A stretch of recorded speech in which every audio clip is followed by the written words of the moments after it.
Hello, world. Welcome to the Speed Strength Show. I'm Braden. I'm Tommy. And is tennis scoring the world's most challenging math pattern? Tennis scoring, like the scores, like Yeah. the So, like the math 15. patterns that you did in school, probably in Sure. grade like one or two, Yeah, yeah, we had okay. to try to recognize the pattern. And I guess the idea was that then you would know addition and subtraction if you could recognize, like 2, 4, 6, 8, 10, And you're like, oh, they're adding two. Right. Or going the other way, they're subtracting two or adding two minus one, adding two minus one. Right. So I'm wondering if tennis scoring is just the most challenging math pattern ever created. I mean, maybe, but I don't know if you could say that because it doesn't repeat, really. Well, and that's what makes the pattern like, what's the pattern? What's the rationale? What's the Because it goes 15, 30, 40, and that's it, right? well, Deuced. and then there's the letters and the words that aren't even Roman numerals that come into play. Oh, what is it? What is it after 40? I don't remember. Isn't it? Is it love? Or I thought love was zero because I think no, they yeah, say love is 15 zero. love. So it goes love, Right. 15, Right. 30, 40. And then do you win or it's either deuce if both of you get to 40? Like, Yeah, yeah, yeah. I think that's right. I think that's right because that's the same thing in volleyball. Is if you're tied, then it's deuce until somebody wins by two. Which is that the case in tennis? Do you have to win by two or I don't know 25, whatever? I think you have to win by two. Like if we were rallying back and forth and then, you get one, then I get one, then you get one, then I get one, it can't end like 3-2. I think somebody has to win by more than two. And I think that's why if you're at 40 and then you go up to deuce, then if you get it again, then you get the point because you got Right, two in a row. right. Because I think there is different letters and stuff that you said because I think like you're in deuce, but then there's deuce where you're like all square. I Yeah. think, or maybe that's just called deuce. I don't know. But then you can be up, and that's called something. Well, and that's why the Or you can pattern be doesn't make down. any sense to me. So if you throw those numbers out for me, then I see letters and words. I'm not sure what's happening. Yeah, that's And why interesting. is it that way? I do really wonder why it's like that because it would be so much easier just to be like, okay, one, two, three, and then four. You play to four, and then Well, the same way someone's volleyball does. yeah, except it's just a different number, and then It, win by two. You play to four, win by two.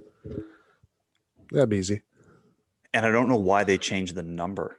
Like in other sports, you get different points or different values for doing something, but it's different things.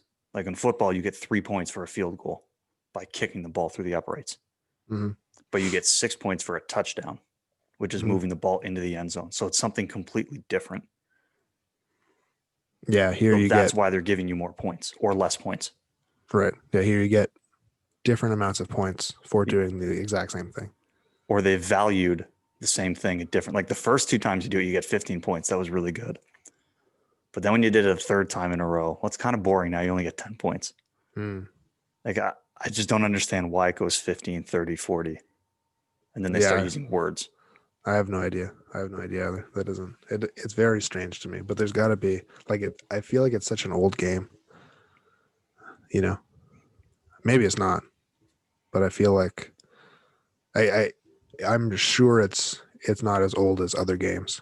But I feel like there's a lot of tradition and history in it. Yeah, I would think so. It just, That's, like I said, it reminded me of a math pattern. I saw it written out somewhere in the last couple of weeks. mm-hmm, And it reminded me of, like I said, in grade one or two, where you're doing those. You see a mm-hmm, series of numbers and you have to try to figure out what's actually happening to all those numbers. mm-hmm. And when I saw it laid out like that, I'm like, it looks like a math pattern, but it's Yeah, that's impossible to fair. figure out what's going on. I did really like those math patterns. I think. I mean, I kind of liked math when I was younger. Well, it's better than just straight adding or subtracting, I Yeah, think. it makes it like a game almost. Yeah, which I think is probably why they use it. Yeah. Hmm. Yeah, those are fun. especially when they like were incorporating the other numbers in the pattern. Like it's easy if you just go 2, 4, 5, or like 2, 4, 6, 8, 10. You're just adding 2. But if it's like the pattern instead of +2 is like +2 and then subtracting the number 2 numbers before this one or whatever, you know. Yeah, or if there was a pattern within the addition, like add 2, subtract 1, add 4, subtract 1, Right. add 6. And then you're like, oh, okay, they're changing the pattern Mm-hmm. of the addition, but then the subtraction stays the same. That's what I mean. Like there were so many, I guess, challenging ways you could put it together. And then, like I said, I saw the tennis thing and I was like, this is an impossible math pattern. Mm-hmm. Why they Yeah. created this way, I don't know. Mm-hmm. Doesn't make any sense to me. Are there any other sports with like incomprehensible scoring systems? I mean, even like the how you win a game or a match, because there's games, there's sets, and there's matches. There's all kinds of stuff. Because you have to win so many either matches or rounds or whatever. I think matches are comprised of sets, which are comprised of games. Yeah. I think yeah. bowling's another weird one too. I think the scoring in bowling, it's consistent, I guess, but I don't understand it. I don't know enough about bowling to know how you would get certain points Mm-hmm. for how many pins you knock down, and the pattern or the order matters as well. Right? Oh yeah, Like maybe if you hit all of them at once on the first try and you get a strike, that scores the next one differently than if you got like a spare where you hit 8 of the 10 and then on your second try you hit the last 2. Yeah. Yeah. But I think if you don't get a strike or a spare, then it doesn't influence the next ones Correct. at all. I think you're right. And a strike might influence the next 2. And then if you get multiple strikes in a row, then that influences. Yeah. All I know is a perfect game is 300. Yeah, I know that. I know that You one hit too. 10 strikes in a row or whatever it is. I think it's 10 frames. And they use frame. Yeah, they call it a frame. Instead of a set or a game or a match, it's frames. Yeah, it's interesting how all these sports come up with these different like terms. Yeah, like curling is ends, which Yes. I mean makes sense with what curling is, but yeah, because you're literally on one end shooting the rocks, and then you send all the rocks to the other end, and you slide on over, and then you send all the rocks back the other way, and you go back and forth. Yeah, and then that one at least has like it makes tangible sense based on what you're doing. You're going end to end, so that I'm more accepting of that. Yeah, that one I buy into, but I guess we just know we understand that one a little bit better, maybe. Yes, I certainly know curling better than tennis, bowling. I don't know what else we've talked about, but yeah, I mean, I was going to say baseball is innings, which I don't understand that one. Yeah, I mean, that could be from wherever. The only other one that makes sense is quarters, right? In basketball or football, because you've broken the game into 4 quarters. Yeah. Periods in hockey, I think, make some sense, but I don't know why you don't call it thirds. Yeah, why was it okay to call basketball and football by quarters? But then the sports that work, like hockey with period, it's not a third. Yeah. Well, and then soccer's and rugby is halves. So yeah, like which again makes sense because you've taken whatever amount of time the game is and chopped it down the middle. And you split it in half. But then soccer gets extra time. Is there no extra time in rugby? I think maybe there is. I don't remember. It's been a little while since I played. Okay. I've never played, so I don't know anything about rugby. But I know the overtime rules or extra time rules for every sport is drastically different. Yes. But yeah, the tennis thing just, I wasn't sure. It just kind of so random to me. Yeah. It seems that way for sure. And I think I would have a very difficult time buying into what the argument was for it. Because I don't know how you can make sense of it. I don't know I don't know what sort of rationale could be given to me where I'm like, you know what? That's a good point. I see now why you went from love 15, 30, 40 to whatever comes after that. I get it now. In that case, presumably there would have been many arguments against it. But maybe not. I want to look into it now. Maybe it's just the way things have always been done. And you just don't question it, because if they've always been done that way, then that's obviously the best way. I'm curious to look into it now. I want to find the history of tennis scoring. Yeah, I mean, it's definitely not right now because we'll finish the episode, but of course at a later point in time. Yeah, when we're done, immediately after we're done, maybe. That's probably what'll happen. Yeah. But that I thought you were going right into the transition because it seemed so smooth to me just for a second there. Well, I felt bad that I stole the transition in the last episode. I just kind of went with it and you're like, oh, I wasn't. So I was just going to, I was going to hang back. No, it's good, man. I'm pumped about it. I thought we were like building off each other for a second there. Oh, I just completely ruined it by saying I was just sitting back. Like, nope, that wasn't the transition. I was just talking. Well, that's all right. I made it the transition because I thought that's what it was going to be. I thought you were going to be like, because we were talking before how actually I don't know exactly what your stance is on weightlifting for sport, but you need a convincing argument anyway. And there's a lot of arguments. Well, maybe not a lot, but a lot of people, I think, feel similarly against using weightlifting for sport. Like for the same reasons. Yeah, like in the sense that it's just always been done.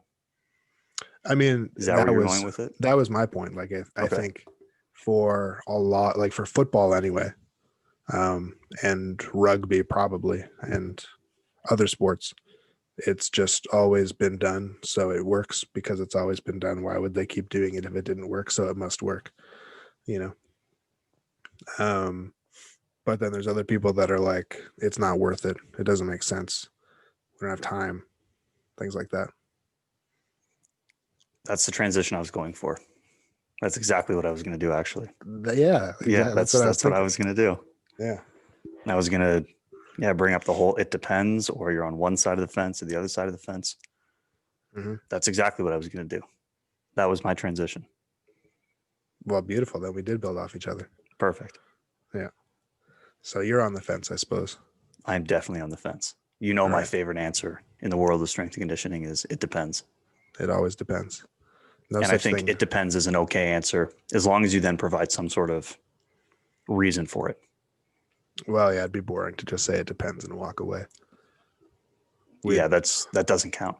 Every single one of our episodes would be 15 minutes long if that was the case. 10 minutes of banter at the beginning. It depends. What did you listen to this week? Yeah. And the episode gets capped. Exactly. Well, nobody learns anything. We'd have to have a smooth transition so that they know what we're talking about. And then we say it depends. And then we leave them with nothing. Yeah. And then we would say, you know what depends too is the music choice. And then boom. Oh, beautiful. The transition's written perfect every week. And it's the same every single time.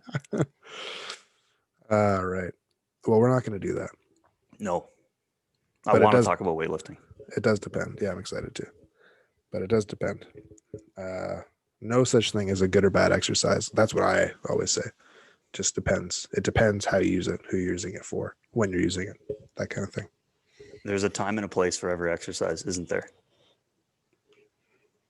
No matter how stupid or ridiculous you think the exercise is. Because there was, if you think back to the Waterloo days, if we had conversations, there might have been times where I'm like, this is a stupid exercise. Never use this. And I guarantee I've programmed it now somewhere in the last 5 years because I found the time or the place or the person where it made sense. So I think you're right. There's no good or bad exercises. It's matching it to the person, the place, the time, demands, all those things. To be fair, I don't know if I'll ever program sit-ups. Yeah, maybe that's the one stupid exercise. I don't know if I'll ever program those. Other ones for sure. I've been like, that's stupid. I'll never program that. And I have programmed it since because I see value, but I don't know. Now, what if I come to you and I say, Braden, I want to program That ruins my spine. Oh, Then well, you there might you have go. to put sit-ups in there. Yeah. I mean, if you want a program that's built for like core force production, I'm not going to say stability, force production and lumbar mobility, which Sit-ups. maybe there's somebody that wants that. I don't know. That's what I mean.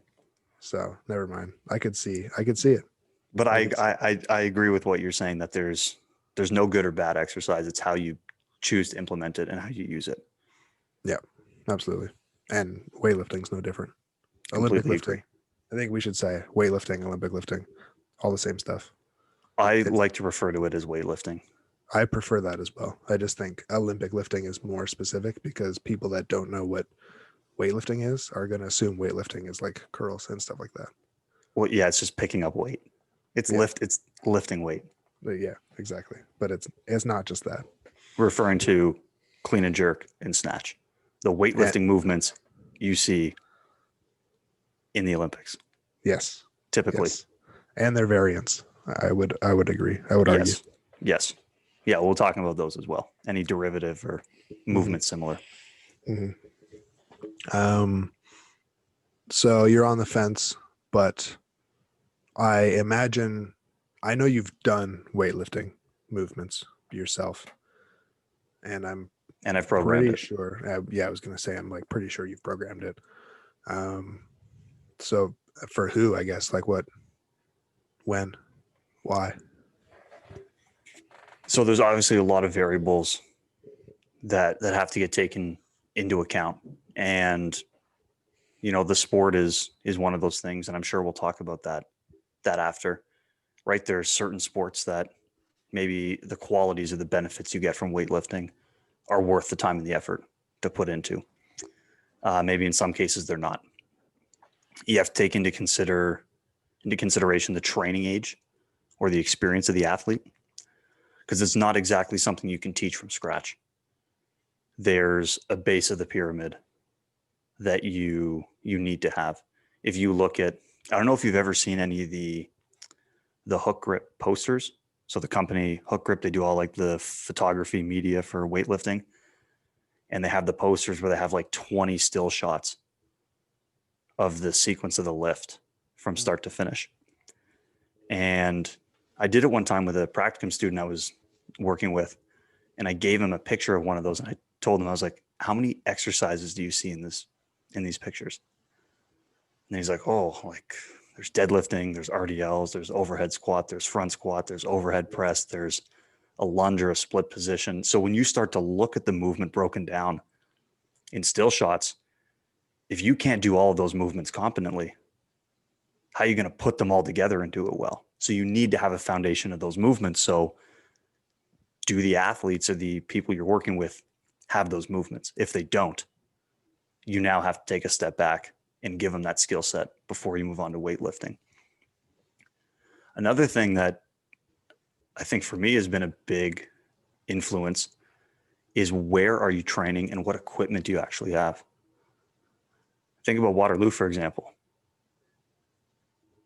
It might have been most beneficial for me to do weightlifting with the volleyball athletes I had. And I'll talk a little bit more about that later. But we didn't have barbells up in the upstairs area. We didn't have a place to drop weights. We didn't have bumper plates, right? Contrast that to where I'm at now at the U of A, where we have 12 platforms, bumpers, bars, everything. So you could bring a team in there and do weightlifting movements without issue. So yeah, you do have to take into account, like, where are you? Do you actually have the equipment necessary to do weightlifting? Because if you don't, then you can't do it. So for me, when I talk about weightlifting, it depends. Those are some of the big variables I have to consider right away. Do the movements and the adaptations from weightlifting match, or are they necessary for the sport? Is the person prepared to do weightlifting, and do we actually have the tools to do it? Yep. Yeah, 100% agree with all of those. Obviously, if you don't have the equipment available, then you can't. If the yeah, if the person can't squat, then don't Olympic lift if the person can't overhead press. Then don't do the jerk portion, of course. Yeah. If someone can't deadlift, then at the very least you're not going to be pulling off the floor. I think if they can't deadlift, then chances of them being able to do other parts of the lift, I think, are very small. Well, deadlifting is a hinge, right? So That's if you right. really suck at the deadlift, You're probably bad at hinging. Yeah. and so your maybe hang you could. position, for example, probably doesn't look very good either. Yeah. Yeah. And then, yeah, of course, if it doesn't apply to the sport, then you shouldn't. Like, there's no reason to do it then. But I do think with most sports there is an application. I off the top of my head, aside from something like bowling or darts or billiards, that's not really athletic. Shots fired. Sorry, If anyone not listening plays really. those sports. not a speed power sport, I'll say. Yeah, that's fair. Not a speed power sport. Definitely, I would consider that hand-eye coordination athleticism. I would call that. I would say that that's the case. I'm just giving you a tough time. Yeah. But yeah, I think with every speed power sport, I see application. Whether or not it's worth the time. And another argument that when I was looking into it that came up was if you work at a university and you see these kids through the season and through the off season, then maybe you have the time and you're going to be with them for potentially 4 years. Then maybe you have the time. And you probably, if there's any kids that are going to be moving on to potentially Olympic teams, national teams, pro teams, then depending on the sport, a lot of those teams will want to be doing Olympic lifts, I think. So it would behoove you to prepare them for that. It's a good word. Thanks. I don't know what that means, but it sounded good. It would be good for you to. Okay. It would serve you to do that. So I do think there's a lot of reasons to do it, but one argument against it was that if you don't really have that much time, if you only see these kids in your off season, maybe you own your own like sport specific training gym or something like that, and you see them like 3 or 4 months out of the year, then, especially if it's your first time working with this kid, then you already have to teach them how to squat, deadlift, press, lunge, carry, all these like the basic movements, gain some competency there. Once they have that competency, maybe the summer's over and then they had a good time, they come back. Do you want to be spending 2 months teaching them how to, do a full clean and jerk and do a full snatch? Maybe longer than that. It's hard to say. Maybe like I said, if they're in a university or like preparing for university or preparing for pro sports, then maybe they're going to be doing it there anyway. So you want to get them started. But if that's not the case, like I could see a lot of people choosing not to because they see that they're not getting the benefits from it until they have the proficiency, which I don't know that that's true, but I see that argument anyway. Yeah, one of the other points that I didn't bring up in those first few is the notion that weightlifting is a sport.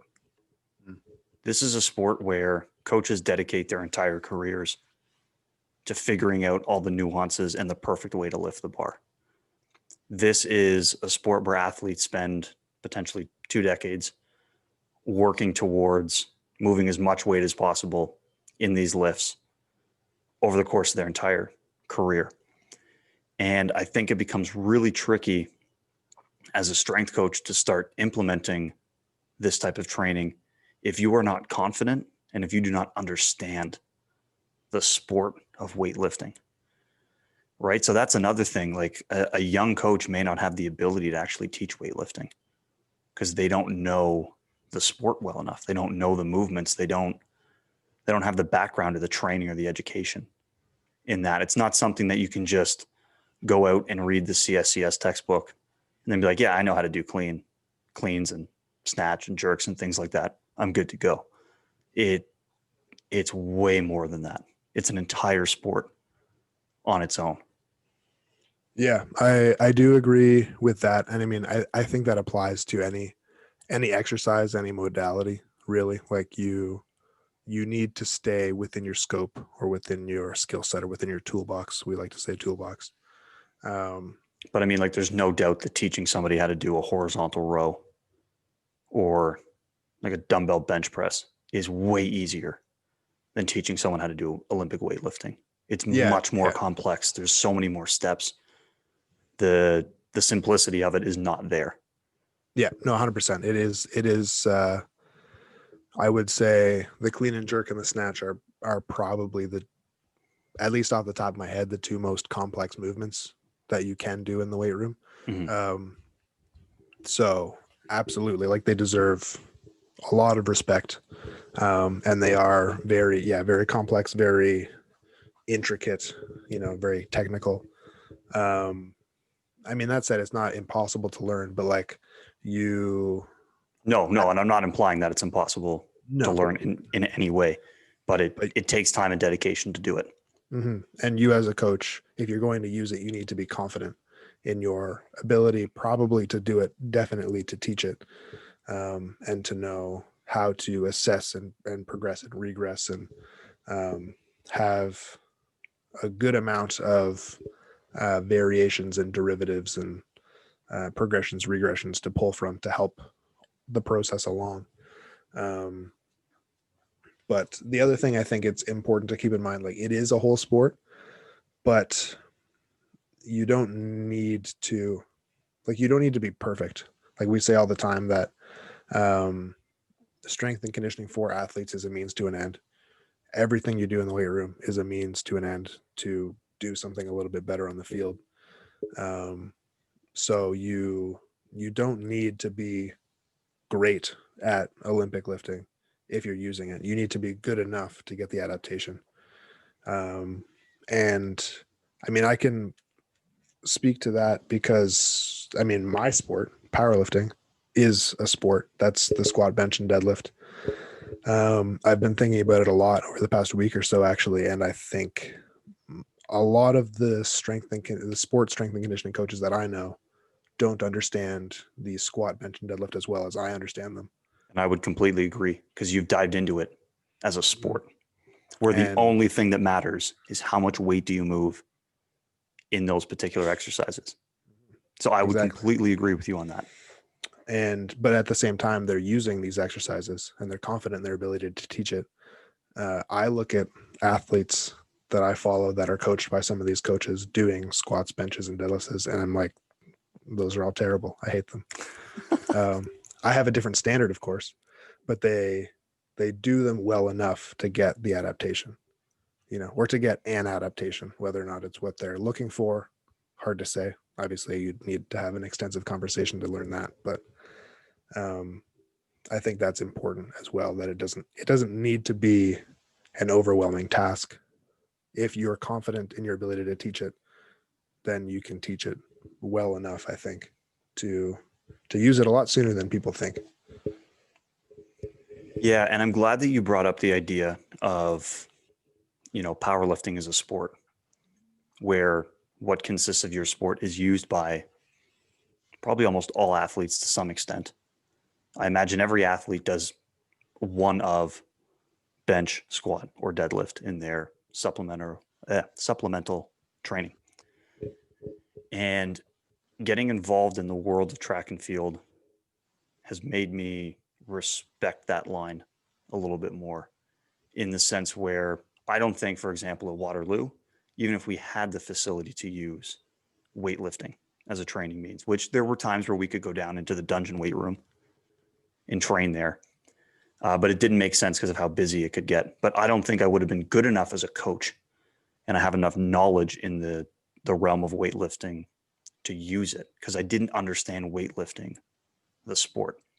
And now that I've dove into track and field, the sport, which again is another sport where running and jumping, that training is used by other athletes.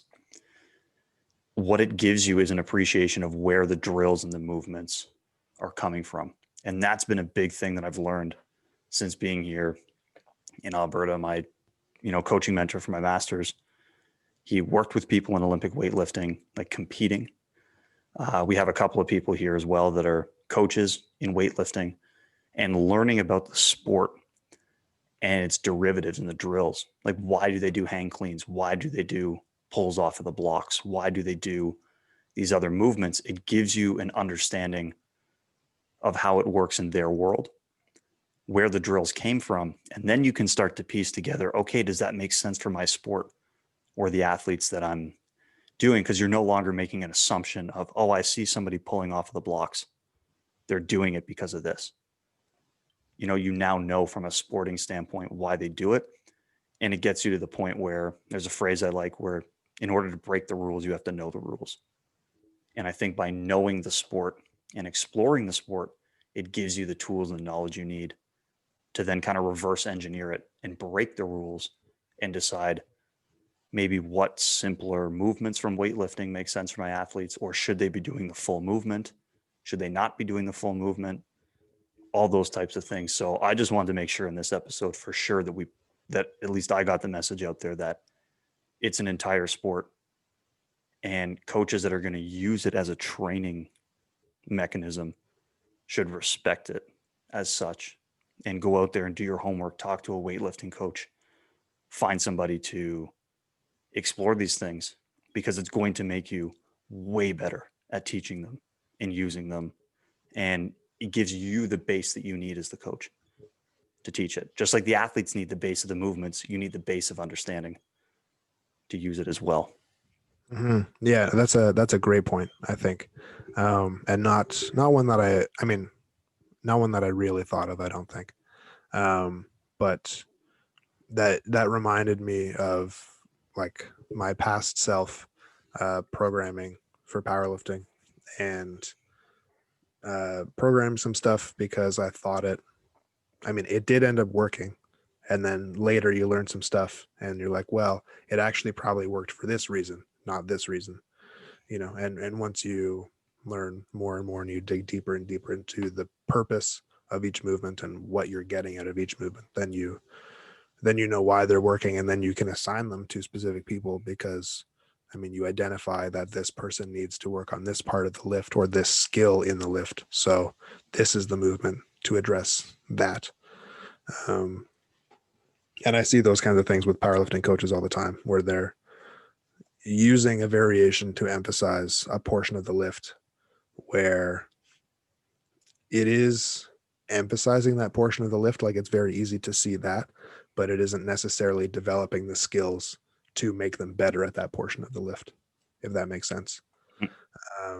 So I can see a lot of people probably using different weightlifting variations to emphasize a certain portion of the lift, but not necessarily make them like develop those skills. Well, and weightlifting has a bit of a different goal as well. Like the Yes. goal in weightlifting is to move the most weight possible. Mhm. So everything they do from a movement standpoint is to optimize bar path to get the most velocity on the bar, Mhm. for example, right? And when we're training athletes with weightlifting, the goal is not necessarily to lift the most weight possible because they're not competing in that sport. Mhm. So then, like an example that I've learned, like pulling off the blocks, for example, is something that I've learned is a useful mechanism for helping weightlifters lengthen the duration of their transition or the time to apply force in that second pull. Where an athlete, because again, they're trying to apply the most force to move the most weight. As where with an athlete, do we necessarily want to lengthen that second pull and provide them a wider window to apply force when in their sport, they probably have a narrower window to apply force? Mhm. So that's an example of, you might look at something and go, oh, they're pulling off the blocks, it's doing this, but it might be doing something very different Mhm. from a weightlifting perspective. And then if you haven't explored that, then you sit there as a coach and go, maybe I haven't used this properly Mhm. or maximize the use of it. Mm-hmm. So I think, again, that's just why it's important is as coaches, we recognize that there's different goals and different objectives that they're trying to do in the sport. And then we need to really understand the sport in order to use it in our own context for Yeah. a different outcome. Yeah, absolutely. I do think it's also important um, to think about like weightlifters are using those movements to improve their weightlifting, where we're using the movements to improve the sport. Or a quality or an adaptation or something like a physical ability. Yeah, exactly. So we don't like whatever somebody's limitation in there, like aside from like when you're first teaching the movements, you're going to use regressions or partials or, however you want to define them, because it's easier to learn the movement in pieces than it is to learn it all at once. Um, so that I think is the main situation in which you're going to be using variations to improve the lift as a whole. But after they've learned it to a sufficient degree, then you're not necessarily choosing variations to make them better at weightlifting. You're going to be choosing parts of the lift that will transfer best to their sport or their position or the skills that they need to develop and that kind of thing. Yeah, that's a great point. That the derivatives and the partial lifts, let's call them. Again, if you have that understanding of the sport, then you can know, hey, if I do only the second pull, or if I do only this, if I do only that, this is potentially the adaptation I'm getting out of it. And that's beneficial for my athlete of whatever training age in whatever sport. Mm-hmm. And then it should help me make the progress that I want to make.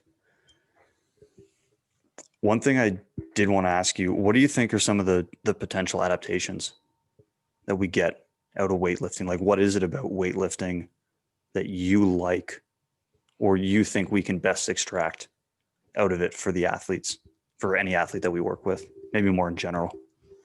Well, there's a lot. There is. There's a lot.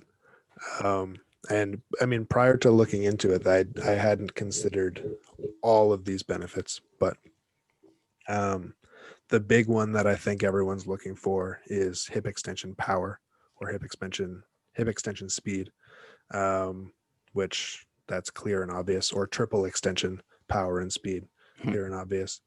Um, but beyond that, some of the drawbacks actually I think are big time benefits as well. Like the things that people cite for reasons to not do it, I think are reasons to do it, honestly. And that being one, it requires a lot of mobility.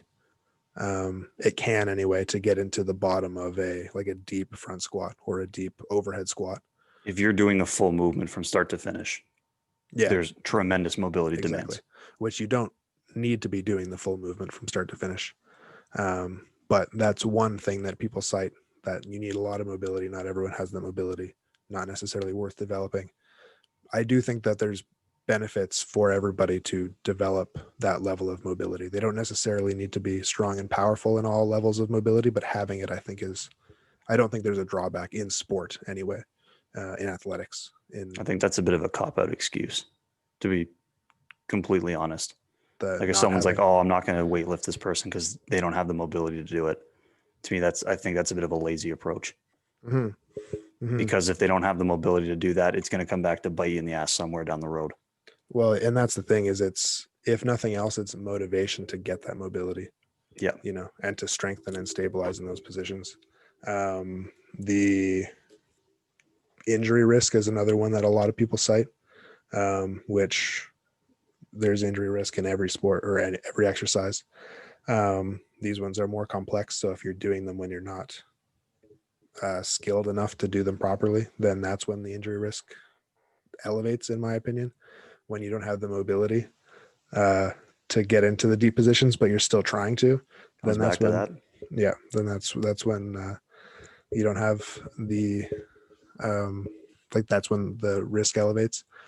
But, and a lot of people I think talk about the snatch and shoulder injuries, shoulder stability, but having shoulder stability, especially in such an extreme extended externally rotated position, like that's like what sport doesn't want that, you know?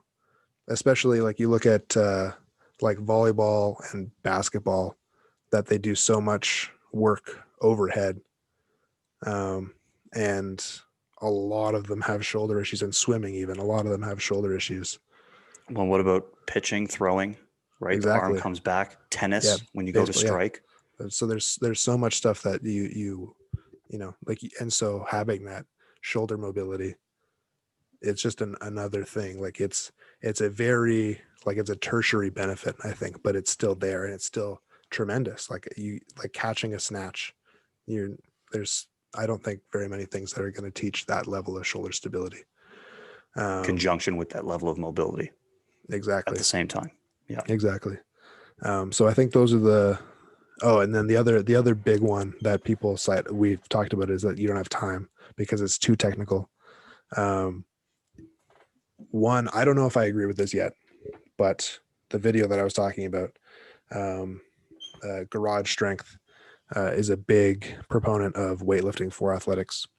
And one of the big reasons is because it's so technical that it gets the athletes thinking more and more about technique and execution and being very precise and specific and meticulous.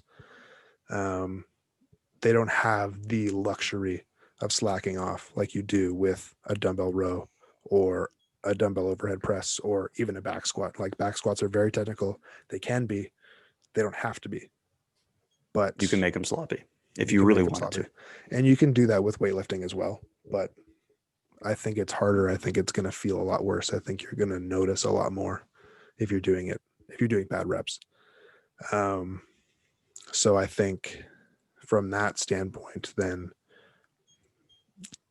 more of a mindset than anything else that they can use with those specific exercises, with the rest of the exercises they're going to be doing in their training programs, with the technique drills that they're going to be doing on the field, you know. And even he talks a lot about using like on the minute cleans or on the minute snatches, just 1 or 2 reps, but doing like 75, 80%, 85% on the minute for like 15 minutes. It's just ingraining good patterns. Ingraining good patterns, good for conditioning. And that way, you know, when you're fatigued, you can be dialed in and precise and specific and coordinated and all of these things that you need to be when you are really fatigued, which again, I'm confident that he's correct. I believe in the idea. Obviously, I haven't investigated, so I can't fully buy in, but being fatigued at the end of a game, you know, you talk about fourth quarter goal line stand and you need to put out a lot of power. You know, if you've just done 15 cleans in a row over the course of 15 minutes, like that's, it seems like high transference to me, at least mentally, if not physically. So those are some of the more interesting ones that I found. Yeah, I would agree with well, yeah, like you said, some of them I haven't dove into, but at first glance, in terms of the way that you've delivered it to me, it makes sense. Especially the last part, even not so much for the conditioning, but just the number of reps you can get in over the period of time, give somebody more practice. And with the lighter load, you can ingrain good patterns. I completely agree with the ability to create power, particularly peak power, right? If we look at like what is peak power, and it's combining, high loads with relatively high velocities, there might not be a better alternative than weightlifting for that, in terms of, from a physics standpoint, producing the highest value of power the human body can produce, because there's not many movements that are going to combine that level of load that you can lift with weightlifting with the speed that you can move the bar at. You can load up a clean to 75 or 80%, which could end up being a lot of load for some people. And the bar still moves very quick. In a squat or a deadlift, the bar will never move that quickly with 75, 80%. So terms of creating peak power, if that's an important adaptation for your athletes, you're going to have a tough time finding a better alternative, let's say, for that. There's obviously a degree of rate of force development as well, because the bar is changing speed throughout the movement. The pull from the floor to your kneecap is at a different speed than where it moves from your kneecap up into your hip when you start to accelerate and move the bar. So there's an idea of rate of force development. Can you produce force with your muscles to change how quickly something is going to move? So there's going to be some benefits in that regard. And another one is you potentially get some stretch shortening cycle activation at the level of the knee, at least. Not so much in the hip or in a reactive way in terms of like being on and off the ground, because it's not really a repetitive jump or a load explode type of movement. But you can get some of that out of the knee, because you have the double knee bend where the knee is pushing back as the bar is coming up, and then once it's past the knee then pushes forward again. So you get a little bit of that load explode, similar like an elastic band, right? Where you can pull the elastic band a little bit and then you let go and there's a little bit more pop. So you can use that movement with the knee. So depending on the sport, something like volleyball, if you look at the way that they jump, that transference of that knee movement in weightlifting transfers really well to the way that a lot of them like block and jump at the net. So really great transfer for something like that, for example. So if you've done a good job breaking down your sport and you think that you need something at the level of the knee in terms of the stretch shortening cycle, you might be able to get it out of some of the weightlifting movements as well. And even with the jerk, once you have the bar and you're stabilizing, you have to dip and drive at the level of the knee. You bend the knees and then push in order to get the bar moving up. So those are some of the big adaptations. And again, in conjunction with what you mentioned, because we're making the presumption that if someone can weightlift, then they can squat, deadlift, hinge. So you're dealing with someone who's developed a lot of movement competency and skill and mobility, as you've mentioned, because if you can check all the boxes to start weightlifting, you've probably put a lot of tools in their toolbox. Mm-hmm. Mm-hmm. Yeah, I agree with all of those. Even with the stretch shortening cycle, with some of the variants, like I would argue that like a hang clean or a hang snatch or something where if you allow yourself to start in a tall position, come down to the hang and then explode back up, then you can get that stretch shortening at the hip as well. But that's another great benefit, I think, is that they're just so variable and you can target so many different things with it. You can target one of the papers that I was reading into, or a couple of them were saying, depending on the variation, you can load them in such a way to target like the entire spectrum of the force velocity curve. Yeah, because you can play around with the weight tremendously and Yeah. have it Yeah. heavier and move slower. Yeah. And then all the way of just removing weight. And as you Mm-hmm. remove the weight, the speed will climb higher and higher. Mm-hmm. Mm-hmm. Couple other ones. A lot of people like the ability to receive load, like force absorption specifically in the catch. And there's some other variants. That same paper actually was talking about how some of the other variants are better for that than the actual like catching a clean. They cited a jump squat as a weightlifting variant, which I mean, agree, disagree. But that one was really, really solid for peak ground reaction forces in both like pushing off and landing. Um, and then the other one was the high pull, not using the catch, just a high pull and back down for lengthening like the time that it takes to decel the bar. So I thought that was an interesting one, which obviously in a lot of sports, I mean, in every sport, you have some level of like receiving force decel, kind of like whether it's landing in volleyball or basketball, any kind of change of direction is that uh, decel kind of thing. Or like in football and rugby and hockey, taking hits, giving hits, it's all the same stuff. Yeah. The other one that I thought was really, really interesting that I hadn't considered before is that the bar is an outside load. So it's not just that you're moving it, like you're physically hitting the bar with your hips, and the bar is physically hitting your shoulder or hitting your hands as you're catching it, which is different, in my opinion, at least, than a jump squat or like a trap bar jump or something like that, where the bar is like connected to you the whole time. The bar is moving around your person. So that, in my opinion, more closely mimics like a tackle or breaking a tackle or something like that, where you are hitting another person or you are hitting an object. Yeah, no, I completely agree. And then the the benefit that I personally like the most out of weightlifting is the contract relax phase and cycle that you go through, particularly moving from the explosive pull where you start to pull and shrug the bar up, and then how quickly you need to contract forcefully all your muscles and create a lot of tension to get the bar moving up. And then in a split second, shut everything off and relax so you can get yourself moving the other direction to pull yourself underneath the bar.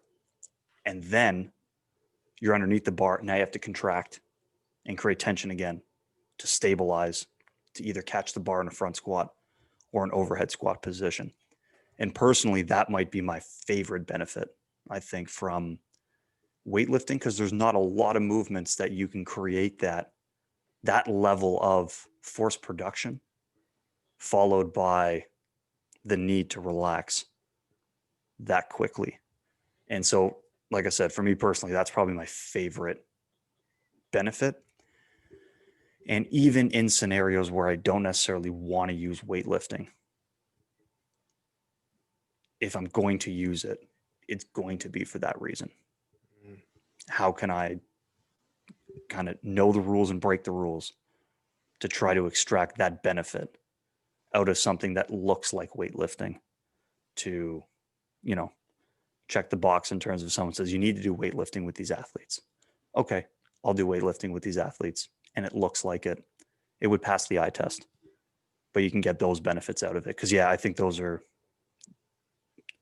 serves a lot of athletes really well.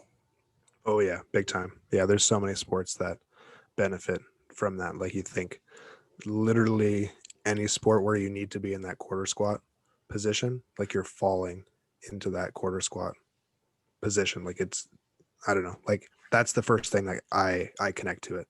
Like you imagine a linebacker sprinting, like that's a forceful movement, and then they need to stop, relax, get into that low hip position underneath the running back and explode again into into make that tackle. I can probably think of examples from every sport because Yeah, I connected back to McGill's paper on the double pulse. that's exactly what I was gonna say. Yeah. That And was how the best yeah, strikers in the world, whether they're golfers, MMA artists, or MMA, like mixed martial artists, anything like that, there's a lot of force and then there's relaxation and then tension and a lot of force and then relaxation. And they cycle in and out of that. yeah. The thing that I like before doing all this research that I was like, it's for this reason, it's a great exercise. Especially I think like there's using reasons to use all the variants, I think, but um, specifically the power variants where you're catching it in a higher position.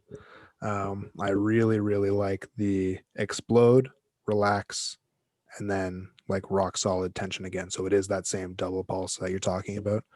Um, Specifically for sports like tackling sports, contact sports, where you need to like you imagine a lineman exploding out of their position, relax so that they're fast through the air or like as they're taking their first step or two, Mm. and then rock solid again as they're making their block. You know, um, So I think for that reason, that double pulse, it's obviously that specific double pulse skill applies to so many different sports, but the ability to just be like full body rock solid and receiving force in an athletic position, I think is great. Um, the other one, I don't know if you have any other ones. We've We've we've covered a listed a lot. bunch. Um, the just to bring it back to what we started the episode with, where you mentioned that like weightlifting is a deadlift, it is a squat, it is a lunge, it is an overhead press, it is a front squat, it is an overhead squat, it is It all can it's be a a lot of row, those things. it's Yeah. all these different things. Um, if we're talking about weight room economy and your athlete has the skill to do weightlifting at a high level, then I mean, you're still probably going to squat. You're still going to do some accessory work, but you're getting so much more out of weightlifting exercises than like to make up for one clean and jerk. You would need to do a front squat, a lunge, an overhead press, an RDL, a kettlebell swing. Like you need to do 6 exercises to get the benefits of one. And at the very least, it gives you I know maintenance is not a true thing because the body's always changing. But for example, if you had heavy cleans in a program and you didn't do heavy front squats for that entire program, that person's front squat is not going to regress Yeah, not any meaningful amount for because sure. you're catching in a front squat and then standing back up with it every single time you do a clean. Mm-hmm. So I think, yeah, maintenance is probably not the best word, but there's continued practice of all those movements. So like you said, the economy, you don't have to include all 8 movements that make up weightlifting Mm-hmm. or 7 or 6, however many it ends up being in your program if you have some weightlifting in there, because you're going to get continued practice of those skills. Mm-hmm. And just it also kind of reminds me of the way that you think about like progressing or regressing different movements throughout the season, where you see someone's like, you're really good at squatting. We're just going to take that squat pattern and tweak it to get different attributes. It's the same kind of, if somebody knows how to do a clean and jerk or knows how to do a snatch, there's hundreds of variations you can do to get different stimuli from those movements. So yeah, there's, if you have the time and the ability, then there's a lot of benefits in my opinion. Yeah, and like I said, I completely agree with a lot of those benefits that we've talked about, and that's, I mean, we're probably going to have to make a second episode to talk about the drawbacks and maybe why you shouldn't We do might it. have to And make 3 episodes, we might honestly. have to make 3, and I'm okay with that because I love talking Yeah. weightlifting. But I think, for myself personally, this is why I sit on the it depends. Yeah. Because you can see now all the benefits that you get out of it and why you may want to use it with your athletes. I guess in the next episode, we'll get into maybe some of the drawbacks and why you would not want to use it to kind of justify the Mm-hmm. other end of the spectrum. And then we can talk about some specific examples maybe of how we've broken the rules to make it fit for our context or things like that. But Mm-hmm. yeah, there's a lot of benefits to it. Mm-hmm. And it takes a lot of time, it takes a lot of investment, but the return is certainly not non-existent. There's Yeah. a lot that you can get out of it. Mm-hmm. Mm-hmm. Absolutely. A lot you can get out of your music selection as well. And certainly doesn't have the same time to return on that investment. Maybe Would you depending on what say? you listen to. Oh, like a long song? Is that what you mean? Like a Freebird, Oh Leonard no, I Skinner was thinking style? more so that if the song is really good, then the time that you've invested into listening to it becomes irrelevant because you've gotten something good out of it. In the same way that if it took you a year to progress an athlete to doing Olympic weightlifting really well, if they're doing it really well, there's probably a lot of benefits you're getting from it. So then it was worth the time and the effort. Mm. Yep. So that's more where I was going with it. Yeah. Yeah, I gotcha. For sure. Totally agree. So if I listen to a crappy song, I feel like, that's 4 minutes I can't get back. Mm. I wasted my time. But if it's a good song, then I'm all for it. Mm. Yeah, I guess my point was just that it's not going to take a year to listen to a song. Oh no, I hope not. I hope not. Unless you like wait for a long time for whatever reason. 1 second per day, Oh, geez. one note at a time. That Oh could my take, God. yeah, Oh, not worth it. yeah, don't do that. What were you listening to all the notes of at one time this week? I had a little bit more Black Keys playing than usual. Nice. I like the Again. Black Keys. Yeah, I don't know. Have I said that before?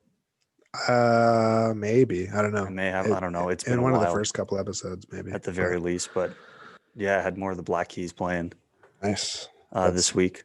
A rare instance in that I know the band that you're talking about And have heard their music. and I can attest.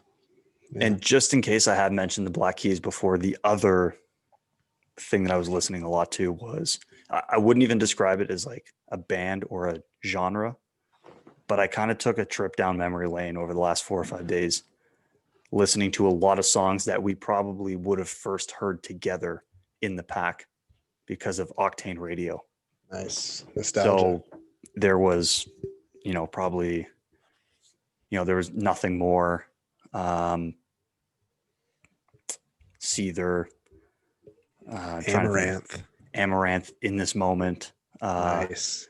A lot of it would have been like a 2014, 15, 16 trip down memory lane of what we'd lift to in the pack. So that was a lot of fun to listen to. Yeah, that's the that type of stuff. That's the stuff right there. So that's what I was jamming to this weekend or this week. I love doing that when you just like catch 30 seconds of a song and you're just like, yeah, I love that song, that reminds me of this time, and you just go back to a time and you're like, that's one that I go back to from time to time, that like that Octane pack gym vibe. That's brought back good memories. Another one is like that like early high school for me, that's like 2009 to like 2011, in that range, like the pop stuff, like those throwbacks, like like Apple Bottom Jeans and like Yeah by Usher and like all that sort of stuff. Yeah that's fun.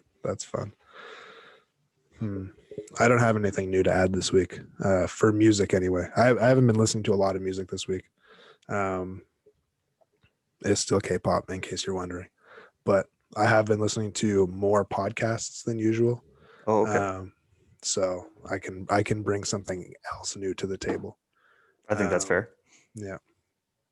I listen to a lot of the podcasts on the HeadGum Network. If anyone's interested in that, it's a couple guys that used to be at College Humor founded this company called HeadGum, and now they have a number of podcasts that are very entertaining.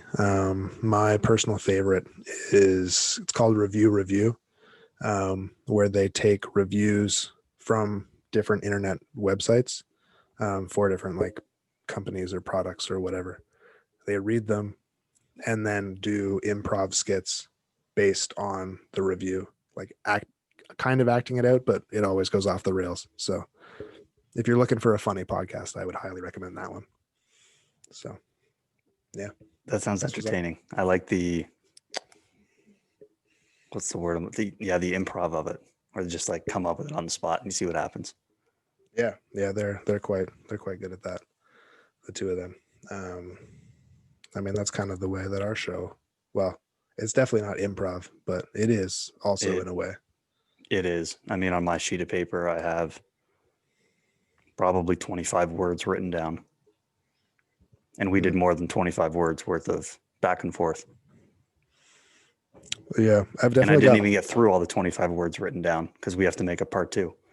So yeah, I've definitely got more than 25. I don't think. I mean, I definitely didn't talk about like 90% of that stuff. Yeah, that's what I mean. So I'd say we're okay at the improv game. Maybe not for comedy, but for information content. Yeah, I think we did all right. Fair. That's fair. Yeah, we do all right. We have fun. Anyway, yeah, that was a good one. I'm excited for part 2 and potentially part 3. I'm stoked as well. I'm looking forward to this. Mm-hmm. And we've left a bit of I think this is the first time we've maybe left a bit of a cliffhanger for the audience. Is that right? Well, What was because we it? haven't talked about like the drawbacks, and we told them we're gonna We touched on them a little bit, I think, but yeah, that was my biggest section. There's some. You have so many more drawbacks. Okay, I'm excited. Yeah. I'm more excited now. All right. All right. Well, then, yeah, tune in next time, I guess, to see what Tommy hates about weightlifting. Such a harsh way to put it.